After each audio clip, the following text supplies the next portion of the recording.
Last ২-৩ দিন হলো office যাওয়া আসার পথে একটা জিনিস খুব নোটিস করছি যে কিছু কিছু জায়গায় কাশফুল ফোটা শুরু হয়ে গেছে।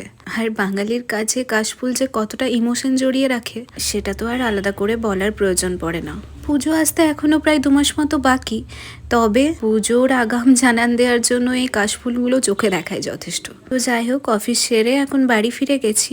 ফ্রেশ হয়ে ১ কাপ চা খেয়ে রুমে একটা ধূপ জ্বালিয়ে নিলাম। এখন চলে এলাম ডিনারের প্রিপারেশন করতে।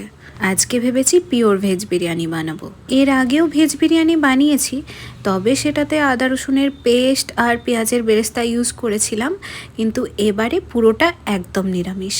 রেসিপিটা আর আলাদা করে তোমাদের সাথে শেয়ার করলাম না, যদি কেউ জানতে চাও আমি বলে দেবো। আর যেহেতু পুরোপুরি ভেজ, তাই জন্য আলু আর পনিরের পরিমাণটা একটু বেশিই দিতে হবে। আর জানো তো, আমার মা না বিরিয়ানির গন্ধটা একদম পছন্দ করে না, তবে আজ আমি মাকে বলেছি আমি বাড়িতে বানাচ্ছি, তুমি খেতে পারবে। গোলাপ জল, কেওড়া জল, বিরিয়ানির মশলা, মিঠা আতর সবই দিয়েছি, কিন্তু পরিমাণে অল্প অল্প। এই প্রথমবার আমি দেখলাম মা কোনো বিরিয়ানির গন্ধ পেয়ে বা খেয়ে পরে বলছে বেশ ভালো লাগলো। আর বিরিয়ানির সাথে খাওয়ার জন্য আলাদা করে কিছু বানাইনি, মানে আমার প্রচণ্ড টায়ার্ড লাগছিল আর বানাতে ইচ্ছে করছিল না। আর এমনিও আমরা বিরিয়ানির সাথে অন্য কিছু খুব একটা পছন্দ করি না, রায়তা বা কোল্ড ড্রিঙ্কস থাকলেই হয়ে যায়।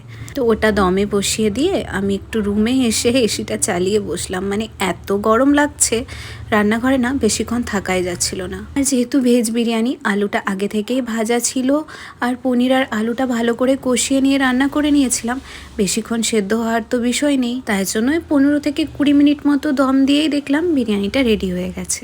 আর গন্ধে পুরো রান্নাঘর থেকে শুরু করে ডাইনিং মোমো করছিল। টিটু একটা কাজে বেরিয়েছে, ওর আসতে একটুখানি লেট হবে, মা ওর জন্য ওয়েট করছিল, কিন্তু আমার খিদে পেয়ে গেছিল বলে আমি ডিনারটা আর্লি করে ফেললাম।